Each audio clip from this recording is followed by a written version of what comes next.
வணக்கம் மக்களே, இன்றைக்கி வந்து நெல்லிக்காய் மிட்டாய் செய்யலாம் வாங்க.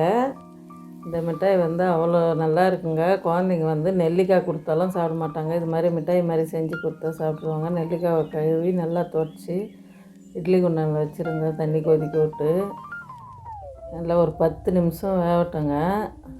நல்லா சூப்பராக வெந்துடும். 10 நிமிஷம் வந்தால் இதை பாருங்கள், உடைக்கும் போது நல்லா வந்து விரிஞ்சிடும். அப்படியே இந்த பதத்துக்கு வேக வச்சு எடுத்துக்கோங்க. எடுத்து ஆற விட்டுக்கோங்க. உடம்புக்கு வந்து எல்லா இதுக்கும் நல்லதுங்க. இது உடம்புக்கு அவ்வளோ நல்லா வந்து நெல்லிக்காயில் மொத்தம் அந்த சீடை எடுத்துருங்க. நெல்லிக்காய் சீடை எடுத்துகிட்டு கொஞ்ச நேரம் ஆற விடுங்க. நல்லா ஆட்டம் ஃபேன் காற்றுல ஆறின பிறகு ஒரு மிக்ஸி ஜாரில் போட்டுக்கோங்க. போட்டுக்கோங்க. 2 துண்டு இஞ்சி போட்டுக்கோங்க. நல்லாயிருக்கும். இஞ்சி போடணுங்க. சூப்பராக இருக்கும். இஞ்சி போட்டால் தான் அந்த வாசனை டேஸ்ட்டு கொடுக்கும்.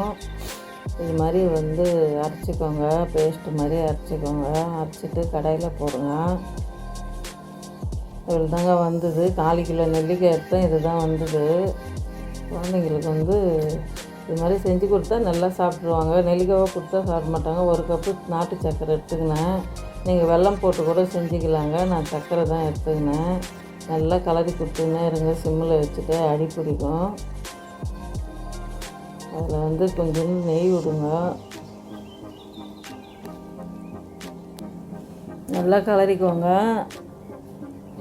லெமன் வந்து பாதி லெமன் போட்டுக்கணுங்க. லெமன் போட்டால் தான் நல்லா வாசனையாக நல்லாயிருக்கும் மிட்டாயி. இந்த பதத்துக்கு வந்து நம்ம பாவு பதத்துக்கு வரணுங்க. நல்லா வந்து தண்ணி தொட்டுக்குன்னு இந்த பதத்துக்கு வரட்டும். கமரக்கட்டு மாதிரி இருக்குங்க. சூப்பராக இருக்குதுங்க மிட்டாயி. குழந்தைங்களுக்கு கண்டிப்பாக செஞ்சு கொடுத்துருங்க. இன்னும் வேணும்னு தான் கேட்பாங்க. கொஞ்சோண்டு கைக்கு எண்ணெய் தேய்ச்சிக்கோங்க. எண்ணெய் தேய்ச்சி இது மாதிரி உருண்டை பிடிச்சி சர்க்கரை வந்து மிக்சியில் போட்டு தூள் பண்ணுங்க. அதில் போட்டுக்கோங்க. அப்போ வந்து என்னன்னு கூட தெரியாத போயிடும் பசங்களுக்கு.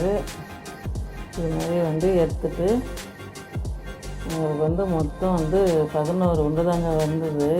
4 கிலோ நெல்லிக்காய் வாங்கி வந்தோம். இந்த பாருங்கள், சூப்பராக இருக்குது. பிடிச்சிருந்தா லைக் பண்ணுங்கள்.